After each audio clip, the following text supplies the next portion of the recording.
All right, welcome to our meeting. This is Developing a Comprehensive Global Professional Program presented by the Purdue Office of Professional Practice and Daimler Trucks North America.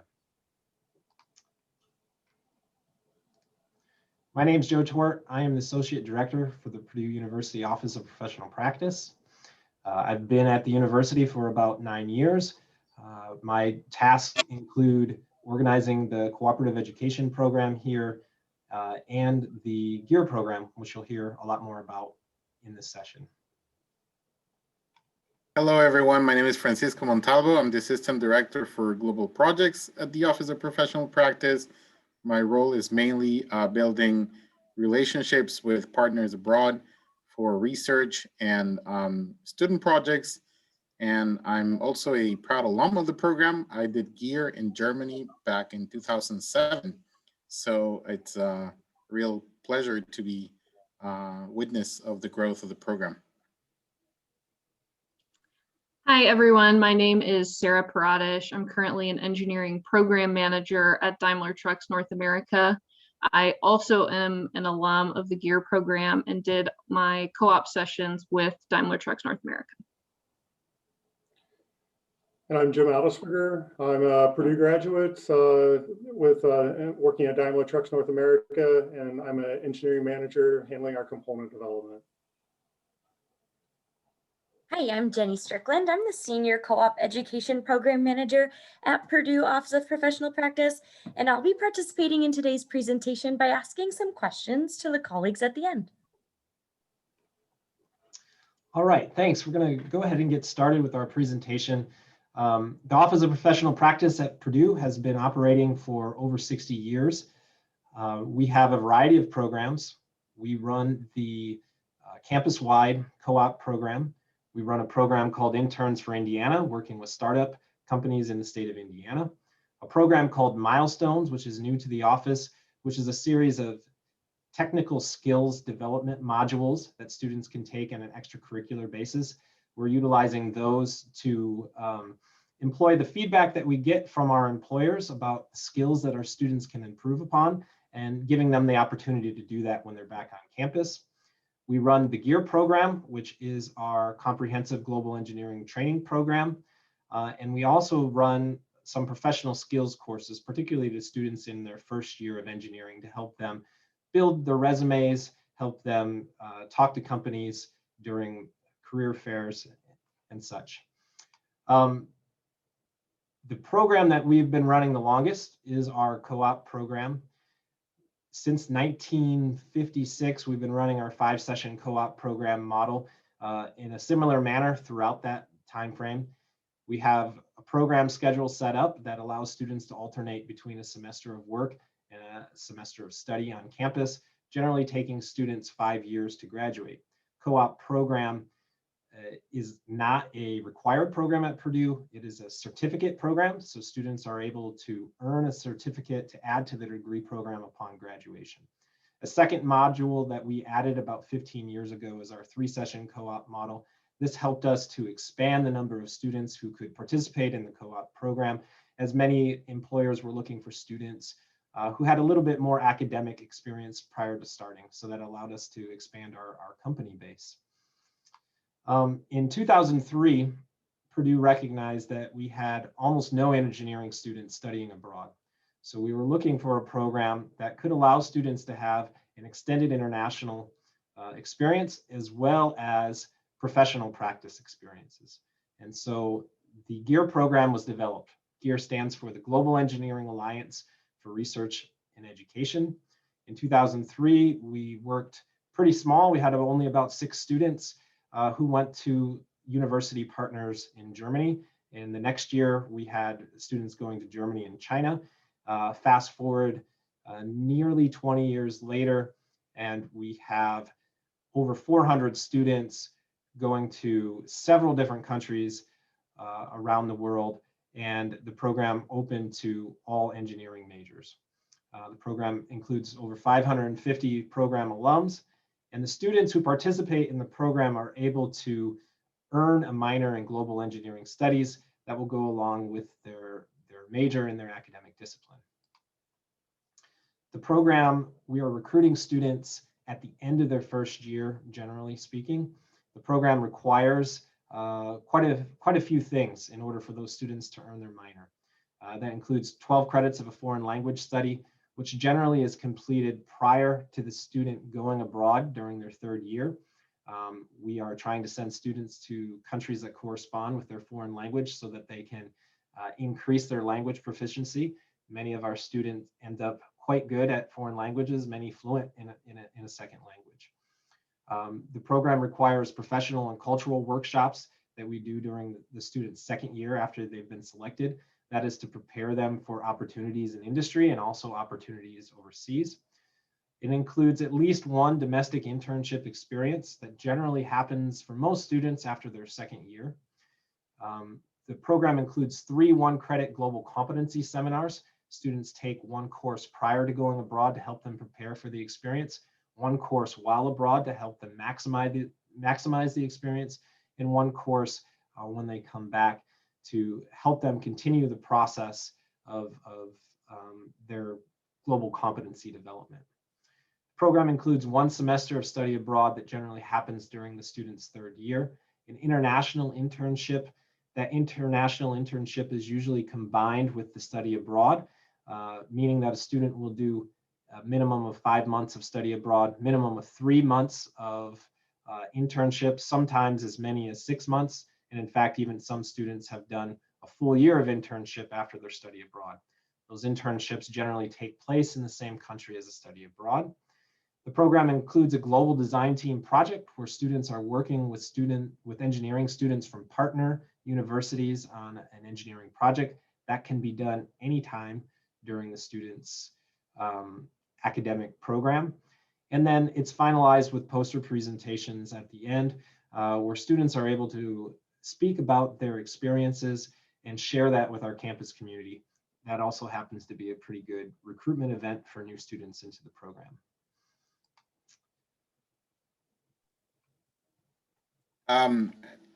As Joe explained, GEAR is a program that has several moving parts. It's quite a complex operation to be able to realize professional experiences abroad and study abroad experiences for the students. So this is a quick overview of the different moving parts within the program. Our main partners are certainly industry and corporations, both locally and abroad. We have partners just like Daimler who are able to hire our students locally and also send them to assignments in different countries. The next largest component in terms of time, I would say, is the academic exchange portion. And this works through the Office of Study Abroad here at Purdue, but also requires quite an active exchange with our partner university liaisons, and also a lot of logistics and even financial aspects that our office works with for our students. A unique portion of our program is the intercultural training, and that is accomplished in several ways, but we're partnering with Purdue Center for Intercultural Learning, SILMAR, and in connection with their activities, we're also able to provide assessment for our students. We're able to provide different workshops and different learning opportunities where our students not only learn about different languages and cultures, but also how to be comfortable in these different situations once they go abroad.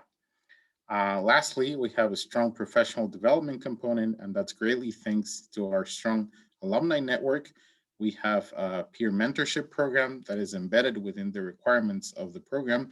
And we also have a strong network of current students called GEAR Student Ambassadors, who both support the new students and also are very active with social activities and peer mentorship, both domestically and abroad.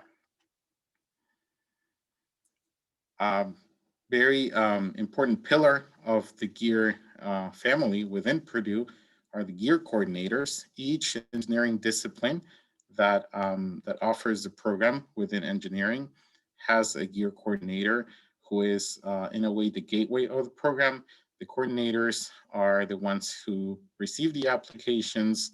They recommend students for admission into the program, and also they provide academic counseling throughout the duration of the program. This includes the study abroad portion and also the industrial or research experience. In terms of languages, the program is organized by location and language. So we cover almost every language offered at Purdue.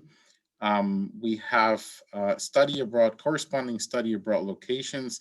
And as Joe mentioned earlier, we want them to coincide with the target language of study. Often students are doing their study abroad in one country and their work abroad in a different country, but we're always looking for this alignment with the cultural and the language experience. In terms of numbers, the program started in Germany, and that is where we have a large number of industry and academic partners. Spanish is quite a popular language, and we are developing new languages. Arabic and Russian are ones that we don't still have a partner for the academic portion, but there's always a strong interest within our students. In terms of participation, GEAR has currently, in this academic year, 418 students within the program. Mechanical engineering is by far the largest, and that coincides with also the size of the program here at Purdue. Second, we have aerospace engineering, followed by computer engineering. And then we have, luckily, representation on every engineering discipline that the College of Engineering at Purdue offers. So the program has to be both widely available and flexible to be able to accommodate the different curriculum and academic requirements for each program. One important aspect of our program is that we make this cost neutral to students so that students are not paying more for this experience. The program in general, in terms of students doing their study abroad components, they're doing those on exchanges. So the students are paying their own tuition to Purdue, just like they were here during that semester. The room and board costs for students in many places around the world, in fact, most places around the world, are less expensive than they are staying here on campus. The only fee that students pay is during their internship experiences. There is a course registration fee for those. There are 0 credit courses that the students take that have deliverables where the students have to have a supervisor evaluation and have to reflect on their experiences. And there's also some reflection on the global aspect of those experiences when they're abroad.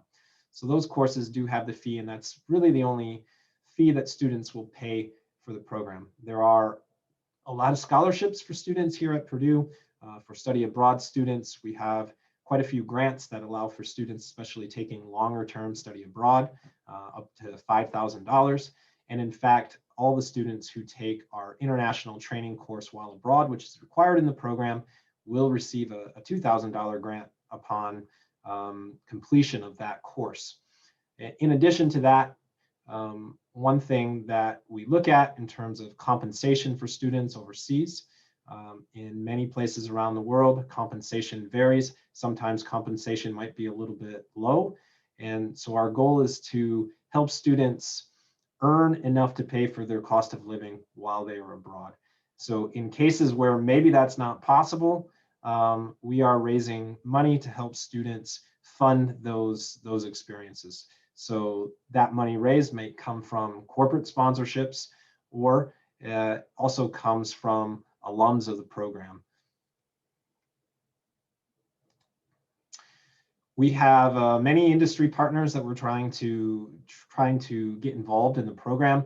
Here are a couple of examples, but as far as getting those industry partners A part of this, one key component is the work and assistance that we give in work authorizations and visas. I think that many companies may not be so interested in supporting students' work overseas if they have to put together the work visas for the students. A lot of that will also depend on the countries and sort of the policies there. But what we try to do is work with our university partners to allow for students to get work authorizations through the student visa aspect, so allowing students to enroll for longer periods of time at our exchange partners and having the internship be part of the academic exchange.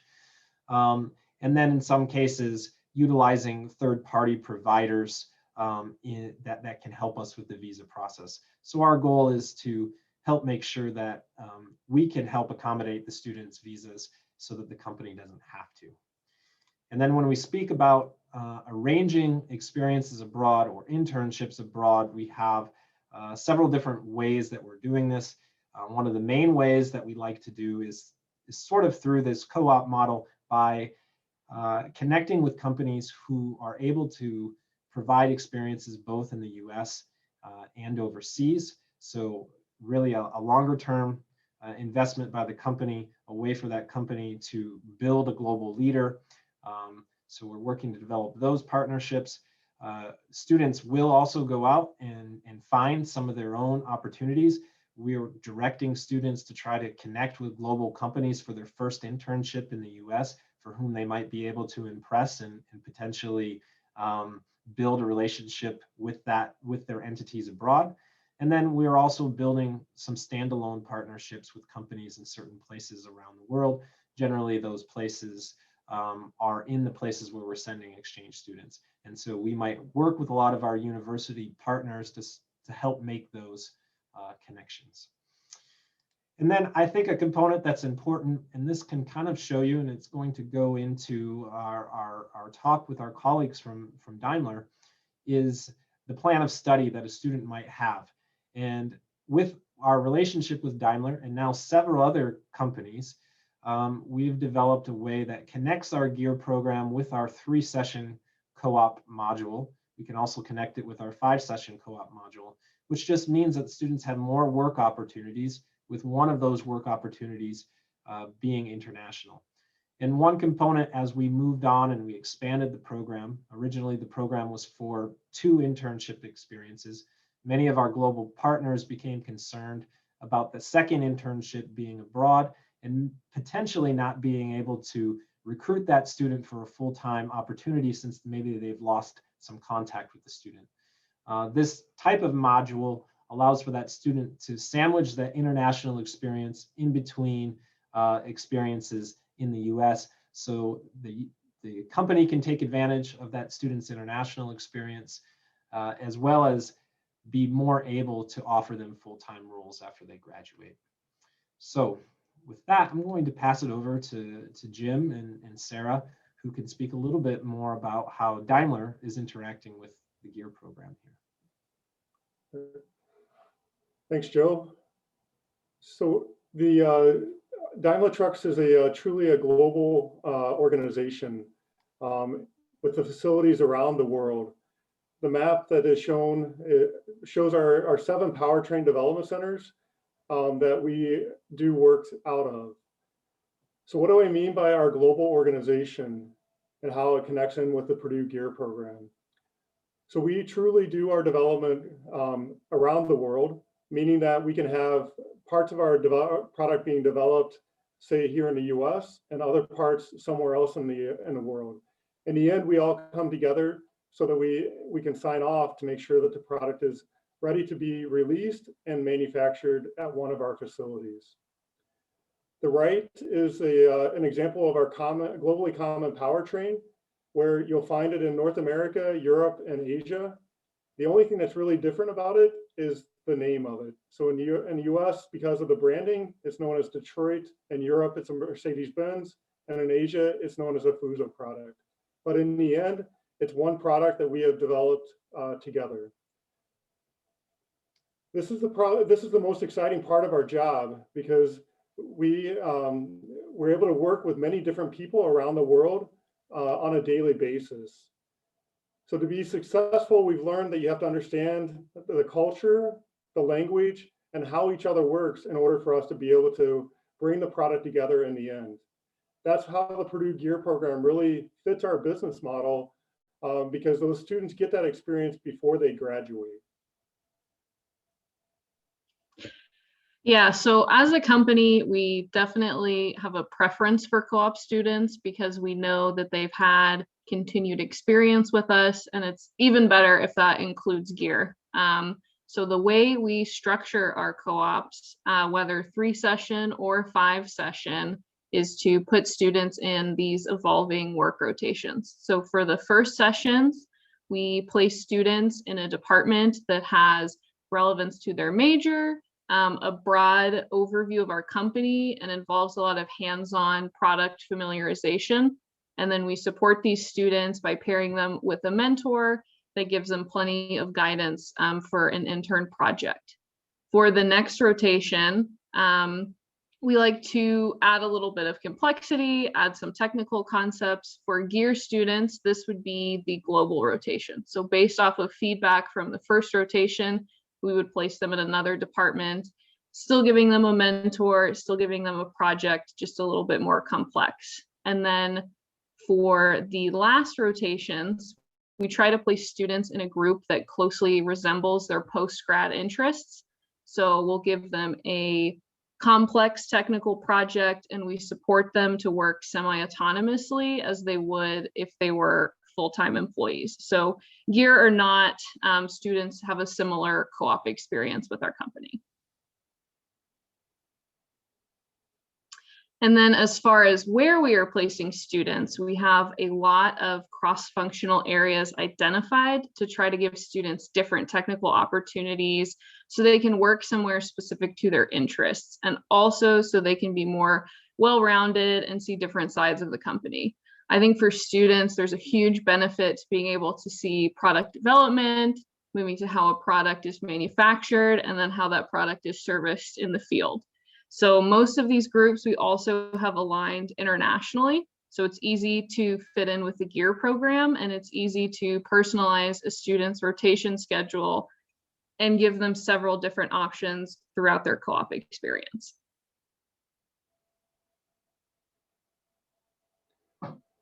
Sarah's highlighted the wide range of opportunities that students can move within. So they can get if a student is desiring one specific area, we can grow them from early in their education in that single area, or if they want a broader business experience, that is something that can be offered as well. We work closely with the students to understand what their interests are and what they're learning from an educational standpoint, and trying to match that or pair that up with a good work experience that they can learn from. So as we look at the rotations on the domestic side, Sarah's outlined kind of how we step through their first couple of rotations. That's quite easy from that being done in one location, but we also offer that in multiple locations throughout the US as well. On the global rotational side, that's where it takes a little bit more energy to be able to pair up or match up that student abroad. So our approach and what we've learned is that we typically take their earlier rotation, and we try to match that with the existing group that is in that global site. Reason being is that they can learn that culture and language piece of that, and then they have to focus less on learning a new technical skill. So that's why it allows for them to grow from that aspect. And then when they come back for their last rotation, then that's where they have a more technical assignment with the less direction from a mentor. So the easiest way that we've found to set up these rotations is the area that they're working in, whether that be, for example, product engineering. We work with our global counterpart to understand if they have an opportunity available. And if they do, then they initiate basically the paperwork in order for them to start the hiring process. That's the easiest that we found, primarily because the different countries have different requirements. and it allows for them to go through and get the hiring process managed the easiest, as well as handling their onboarding process as well.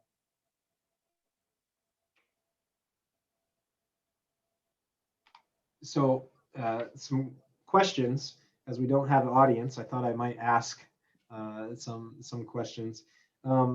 Sarah, from your experience going overseas and working with Daimler, what do you think you brought back from that experience? Oh gosh, that's I could talk all day about that, but I'll keep it short. You know, in my current role, it's a very global role. I mean, I was up at 7:30 this morning talking to Germany and Brazil. I've been back and forth with different areas of the globe all day. So there's just endless amounts of benefits from seeing that from the other side. So it's just a lot easier to understand kind of how the business works. Daimler Trucks is such a global business that I think it can be hard to get a grasp of that until you kind of have seen another business unit, understand the communications there, the cultures of the workplace there. So now that I'm back in the US working for the same company, it's just made it so much easier to interact, you know, in a global workplace. And Jim, as someone who supervises and sees these students maybe prior to going overseas and then coming back, how do you see that maybe these students have changed, or what positive benefits do you see in having that global experience? Yeah, so that's actually something that we wanted to touch on with our priority or our focus. So we really prefer the gear students primarily because they get that global rotation, and it really gives them a head start as far as when they're coming into their first full-time role. They know how to communicate with the global colleagues. It doesn't necessarily mean that they're using the global or a international language. But at least they have some commonality that if they need to break into that discussion, that they have that ability to do it. So I think that's a big head start that it provides them.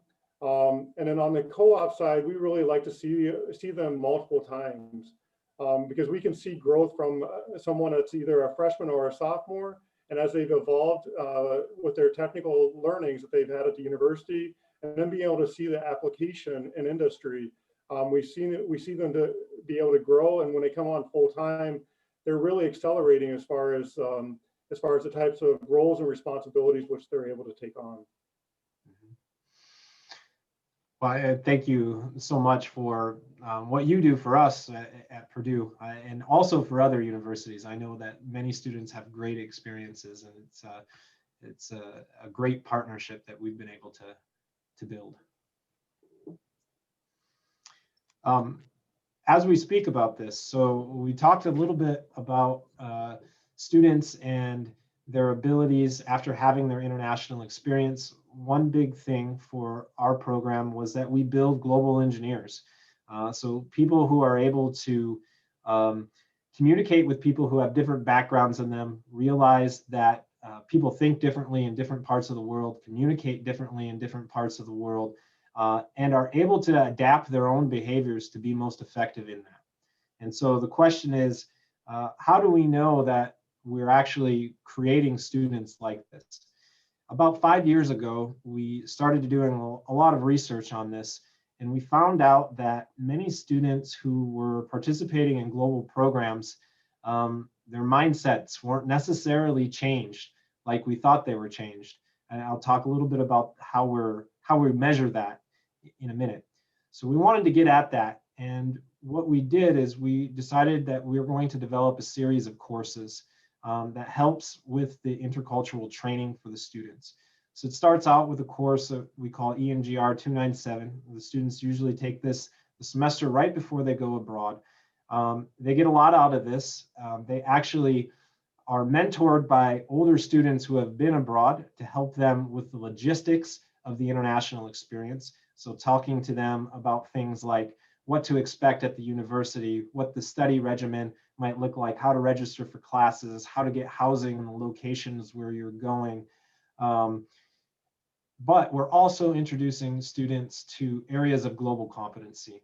And the areas of global competency, how we define it, is the abilities to increase your own self-awareness, your awareness of others, to manage your emotions in the face of ambiguity, and to bridge cultural gaps. So we spend a lot of time in that course with activities that are meant to engage these elements.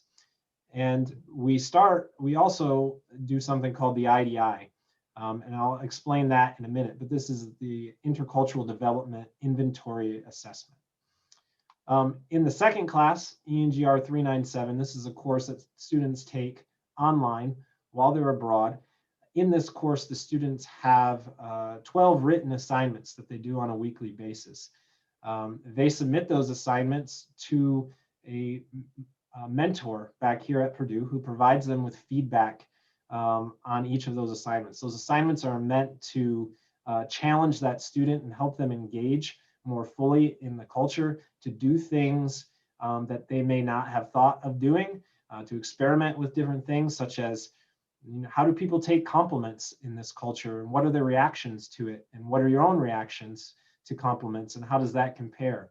Or to have discussions about with their engineering managers about what is engineering like here, or how were you trained here, to really think about those things and reflect on some of the cultural differences. And then finally is our ENGR 497 course, which is the course that students take when they get back from overseas. In this course, they serve as mentors for those students who are planning to go abroad. We continue our intercultural engagement with the students. We push them along to keep thinking about how they're going to utilize this intercultural competency as they move forward. And we reassess their IDI scores.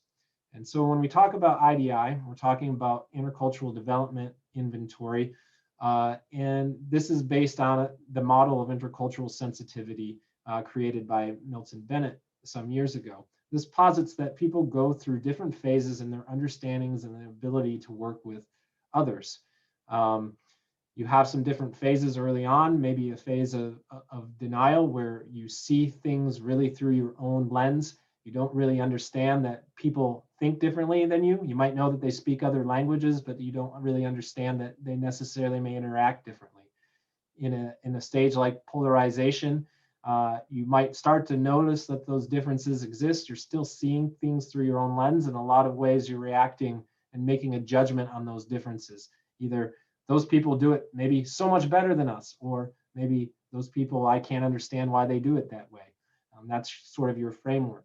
The next stage, moving into a stage of minimization where similarities are most important to you, but you are really minimizing the differences between people, and you're missing some understandings. When you get to acceptance, you are able to start knowing and understanding the differences a bit better. And when you're in adaptation, you're in a state where you really realize that you're going to encounter people who, even the guy who grew up next door to you, who do things differently, you're going to be able to pick up on those differences and react and adapt your behavior to be most effective. And as you can see, there's a distribution involved. Most of us fall into this area of minimization, and not so many move into this more ethno-relative category of acceptance and adaptation. We're trying to push students along in this through our training. And when we first did research on this, what we found is that you can see that there's sort of a point total here. The global experience that was being done for many years in terms of study abroad was resulting in about 5 points of change for students, which really was not a significant difference. And what we have found is through this mentorship and training, we can encourage far more growth in our students. So as you can see, this is sort of our pre and post IDI scores of students in our 2020 cohort, who, by the way, were abroad and had to be brought back, have their experiences cut short because of COVID-19. But we continued our intercultural training with those students even after they came back to the US. In this, you can see prior to going abroad, the students scored a score of 96.32, putting them in the early stages of minimization. after their experience when they were in our 497 course, we retested these students. The average score amongst the students, 113, almost into this area for the whole group, average in acceptance. That was 17 points of growth, nearly 3 times what we saw in terms of growth for programs with no intercultural training component. The individual reign, we did have some students who did move backwards in this, which sometimes occurs. But for the most part, we had students move forward. Even one student moving forward 72 points all the way from polarization into almost adaptation. So quite a bit of change. And you can see how students also change in other areas. So we had about 5% of our students in denial before they left on the study abroad and international component, and about 1% afterwards. In terms of polarization, that category decreased from 18% to 3%. Minimization, the number of students in that area decreased from 60% to 38%. Acceptance grew quite a bit from 16% to 41%, and adaptation from no one in that category prior to the program to going on 15%. Overall, we were at 45% in these areas of acceptance and adaptation, or 55%, sorry, in acceptance and adaptation. And in that distribution chart, you see that the general population is about 16% in those two categories. So this is the essence of sort of the intercultural training component of the program, and a measurement to see how far our students are growing as part of this intercultural internships and study abroad. And finally, we're going to talk about a little bit about what we've been doing, because the last year during COVID-19, we have not been able to send students abroad, hoping to do so again once we get to the fall. But we've developed some other ways for our students to get intercultural experiences, and my colleague Francisco will talk about this. Thanks, Joe. Yeah, I should say, being a global program and heavily relying on the traveling portion for our students, it was quite a shock, obviously, like to everybody else, to not be able to travel, but we adapted. And I should say this is one of the few positive byproducts of the pandemic in our case, because we were able to revive a very important portion of the program, which is the global design component. We really wanted, at the beginning of the program back in 2003, there was always a heavy industry component, and there was a global design project sponsored by companies. When the program grew exponentially into every discipline in engineering, it was very challenging to have a good grasp on what this global design project would be. So the requirement became a little bit flexible. But now with remote working tools, we're able to set up very specific remote collaboration projects with partner universities abroad. Starting next year, we'll also include industry abroad. So we will have companies in Europe and Latin America that are going to be sponsoring projects.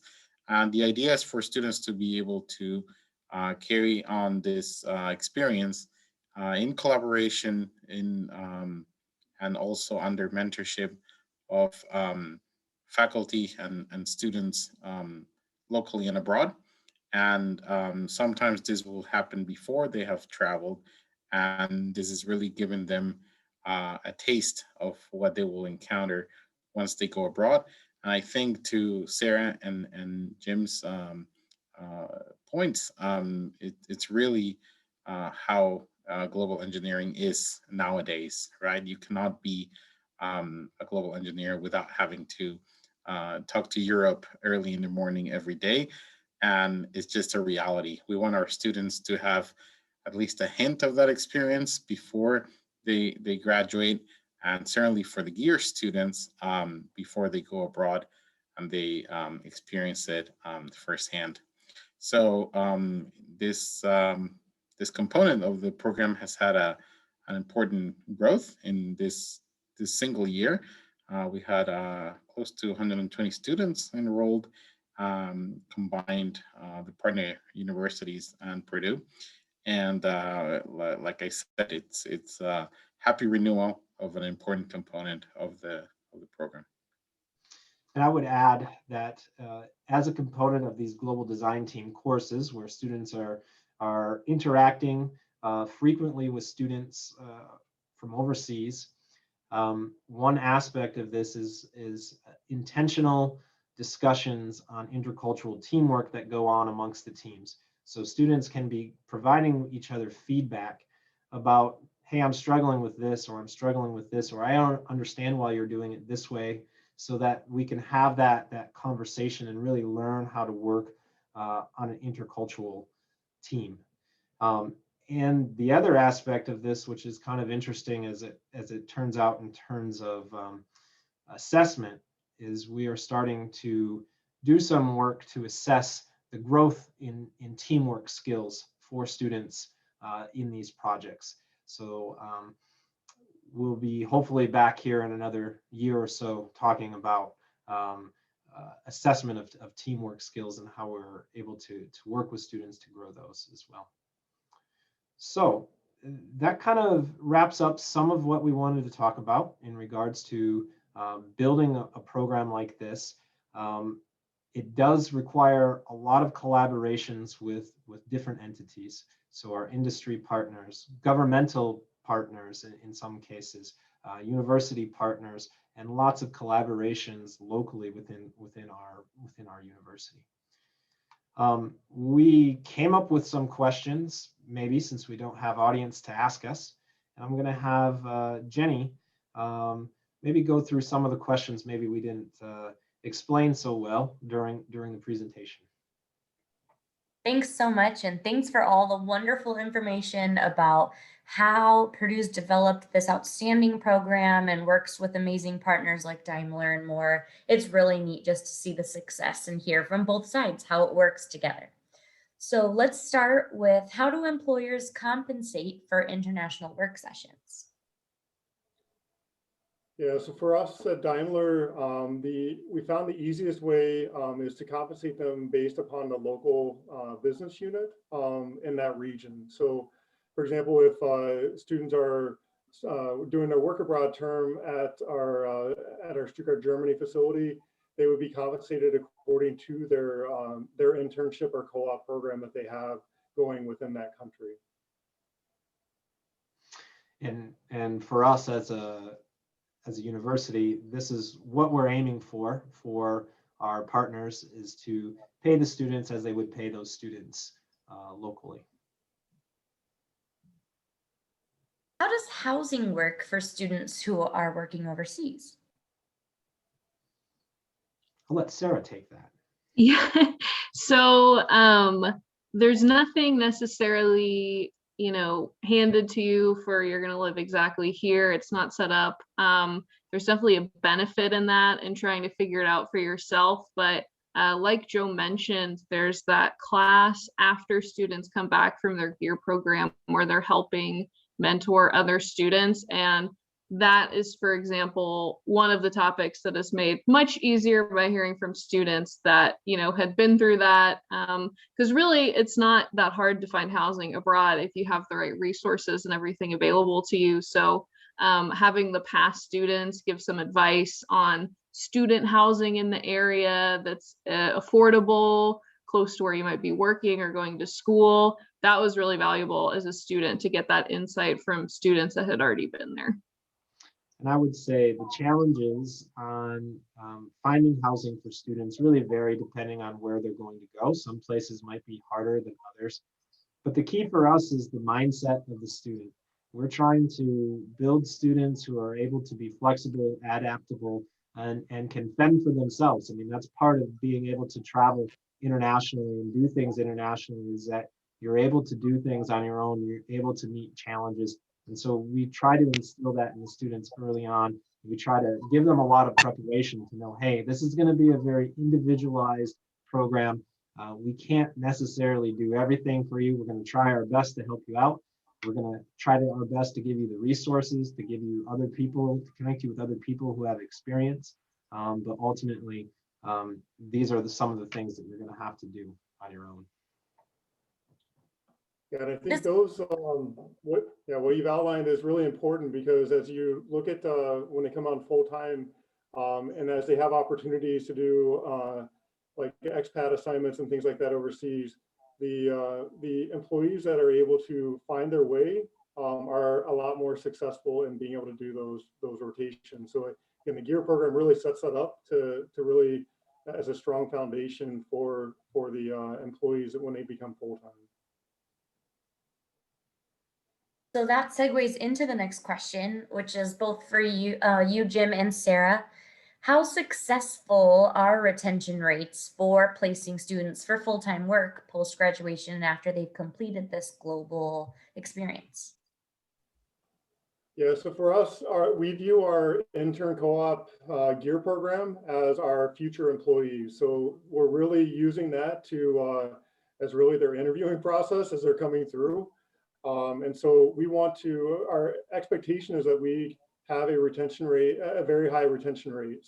So currently we would say we're at a 50 to 70% retention rate, but ideally we'd like to be able to bring 100% of the people, the students on board.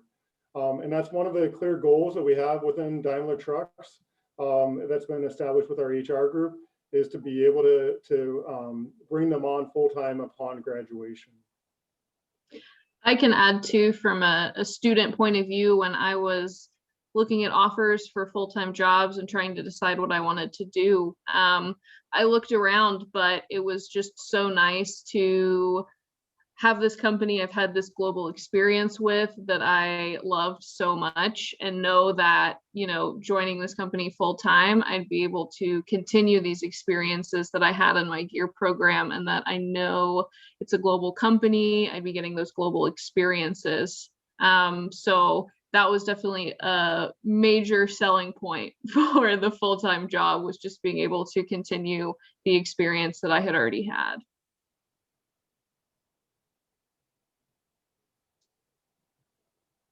So Joe and Francisco, how has COVID-19 impacted future enrollment in the program?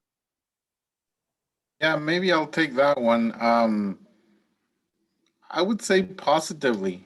Strangely enough, we had a new batch of applicants, and the numbers haven't really decreased.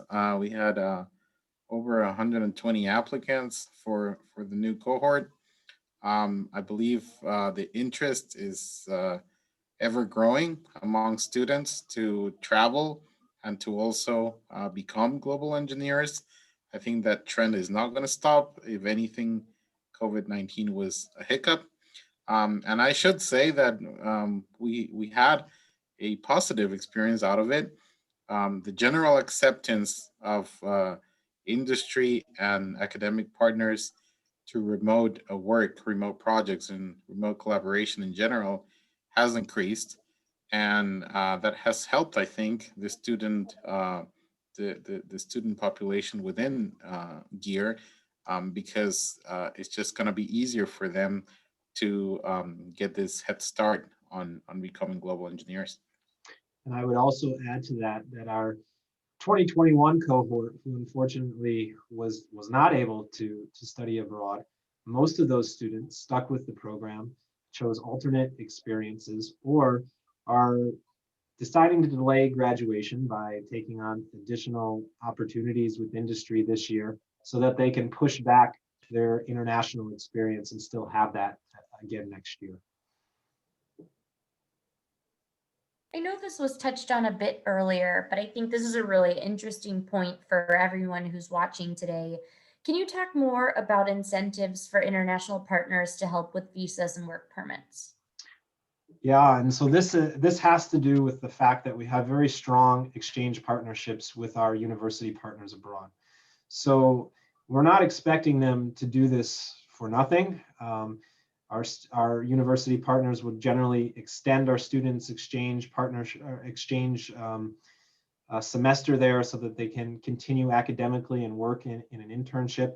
And in exchange for that, many of those universities are sending us students to Purdue, for which we help their students find internships in the US. They're able to extend their J1 student visas for something called academic training, and they can work here in the US. In fact, Daimler has taken several of our students from Germany. Karlsruhe Institute of Technology, one of our partners, has worked with them here in the US. And so whether it's us helping their students find internship in the US or maybe additional research placements at our university, we find a way to provide an equal return for our partners. Could you share about the model in which the GEAR program is funded? Yeah, and in fact, people will ask, well, how much money do you put towards the GEAR program? A little bit hard to calculate, but our GEAR program is operated here in our Office of Professional Practice. And in the Office of Professional Practice, support for our program comes from the fees that are generated with the co-op courses and the GEAR industry courses. As we mentioned, these are generally 0 credit courses, but have program deliverables. In those deliverables, we're having students reflect upon their experiences in industry to help them maximize that industry experience. Those program fees for us are $400. You average that out across the university, and that helps us support and fund the GEAR program. Additionally, for the program, we do have corporate sponsors. Daimler, of course, is one of our corporate sponsors. And we also are very good at going back out to our alums and getting small donations into the program, which helps us provide scholarships for students, primarily the students who are abroad, who are needing extra funding to pay for their cost of living, maybe while doing internships abroad. So I think that wraps up many of the questions that we had. If you have further questions, you can contact me at jtort@purdue.edu. Happy to talk with you and your institution about the program if you want ideas for how to set this up. Additionally, I invite my colleagues if they had any final words before we wrap up here. Yeah, maybe just a parting word from my side as far as our experience with the co-op and GEAR programs. We've really utilized that to grow our organization. So we look to the young talent coming through with the experiences that they're getting at the university, and being able to bring those in and helping to reinvent or continue growing our organization into our future technologies. So we've been active with Purdue for many years now, but as we go forward, there'll be even more focus as we look at the co-op and GEAR program and trying to bring more high potential students in.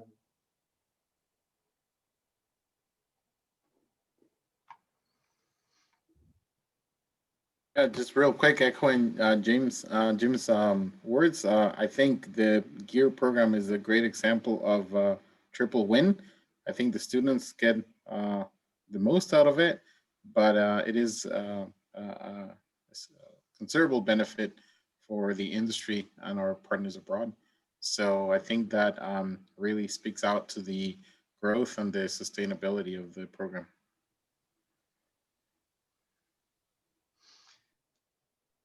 And I guess maybe a final word that I would mention is that we hope many other universities will consider starting programs like this and connecting with industry partners like this.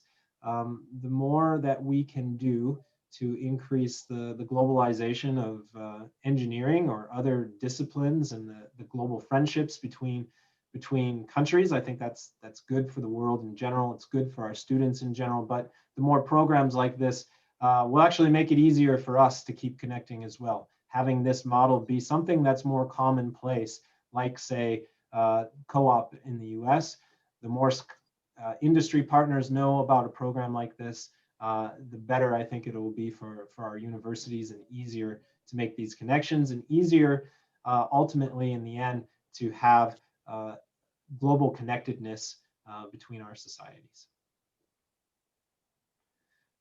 So thank you very much for joining us here.